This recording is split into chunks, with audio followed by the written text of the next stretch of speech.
नमस्कार। आज हम केमिस्ट्री की एक बहुत ही दिलचस्प दुनिया में उतरने वाले हैं।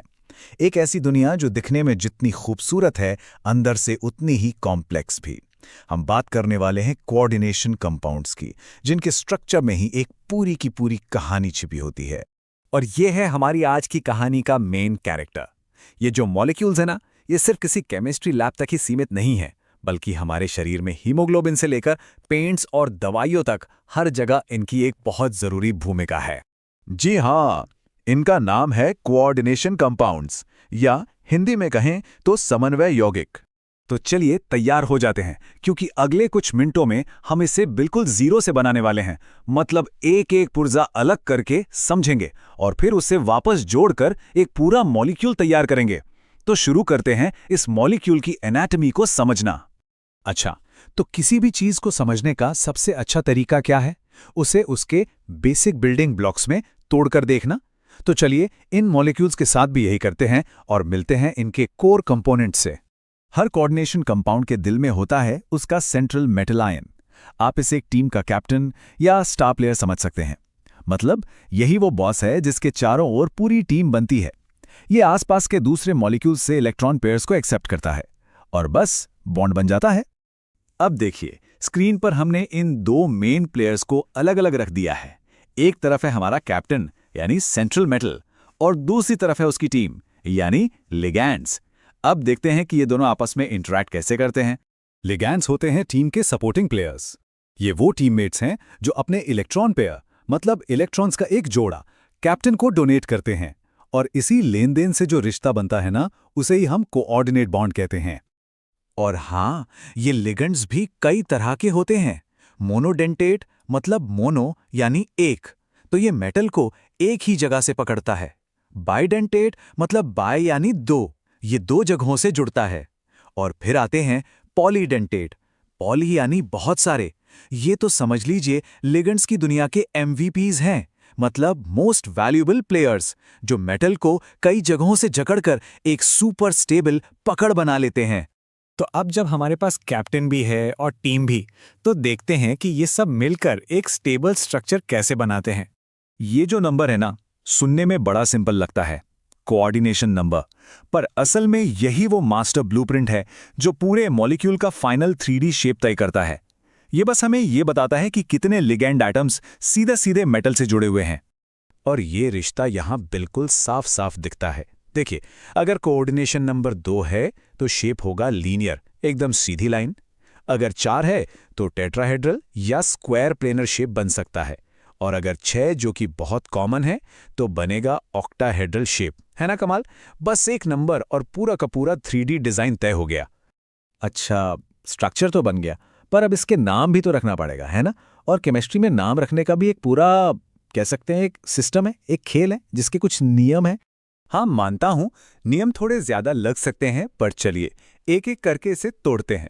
स्टेप 1, सबसे पहले लिगैंड्स का नाम लिखेंगे, वो भी अल्फाबेटिकल ऑर्डर में। स्टेप 2, ये बताने के लिए कि कौन सा लिगैंड कितनी बार आया है, हम डाई, ट्राई, टेट्रा जैसे शब्दों का इस्तेमाल करेंगे। स्टेप 3, बारी आती है सेंट्रल मेटल की, और यहाँ एक छोटा सा ट्विस्ट है।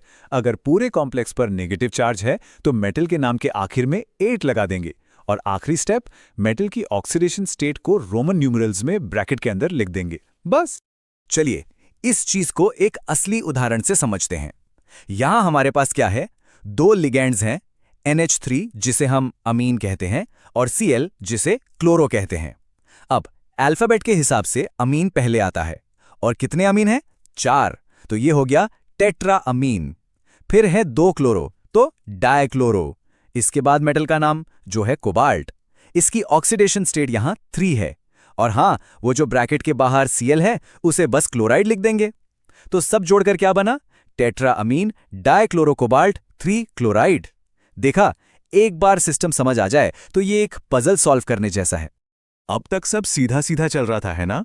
पर अब कहानी में आता है एक बहुत ही मजेदार ट्विस्ट। क्या हो अगर कहा जाए कि एक ही जैसे पार्ट्स को अलग अलग तरीके से जोड़कर बिल्कुल नए मॉलिक्यूल्स बनाए जा सकते हैं? इन्हें कहते हैं आइसोमर्स। ये केमिस्ट्री के बहुरूपीय है। केमिकल फॉर्मूला बिल्कुल सेम, लेकिन एटम्स का अरेंजमेंट अलग। और इसी वजह से इनकी प्रॉपर्टीज मतलब इनके गुणों में जमीन आसमान का फर्क होता है। इसे ऐसे समझिए, आइसोमर्स मोटे तौर पर दो तरह के होते हैं। पहले हैं स्ट्रक्चरल आइसोमर्स। यहां तो कनेक्शन ही बदल जाता है, मतलब कौन किससे जुड़ा है यही बात बदल जाती है। जैसे लेगो के ब्लॉक्स तो वही हैं, पर एक बार उनसे गाड़ी बनाई और दूसरी बार घर। दूसरे हैं स्टीरियो आइसोमर्स। यहां कनेक्शन सेम रहते हैं, लेकिन स्पेस में उनका 3D अरेंजमेंट बदल जाता है। मतलब गाड़ी तो गाड़ी ही है, बस स्टीयरिंग व्हील लेफ्ट के बजाय राइट साइड पर लगा है। ये लिंकेज आइसोमेरिज्म का एक क्लासिक एग्जाम्पल है। देखिए, दोनों का फॉर्मूला एकदम सेम है, लेकिन ये जो NO2 लिगैंड है ना, ये बड़ा खास है। ये अपने नाइट्रोजन एटम से भी जुड़ सकता है और ऑक्सीजन से भी।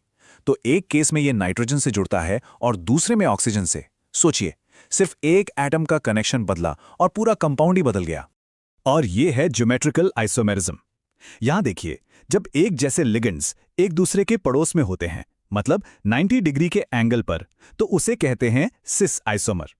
और जब वही लिगेंड्स एक दूसरे के ठीक आमने सामने, मतलब 180 डिग्री पर होते हैं, तो वो कहलाता है ट्रांस आइसोमर।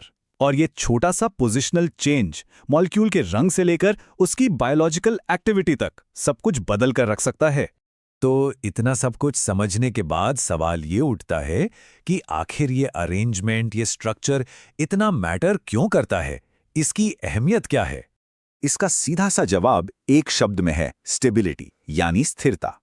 स्टेबिलिटी का मतलब है कि मेटल और लिगेंड के बीच का बॉन्ड कितना मजबूत है। सिंपल है, बॉन्ड जितना स्ट्रांग होगा, कंपाउंड उतना ही स्टेबल होगा और उसके टूटने के चांस उतने ही कम होंगे। और ये स्टेबिलिटी कुछ चीजों पर डिपेंड करती है, जैसे कि सेंट्रल मेटल आयन। उस पर जितना ज्यादा चार्ज होगा और उसका साइज जितना छोटा होगा, कॉम्प्लेक्स उतना ही स्टेबल बनेगा।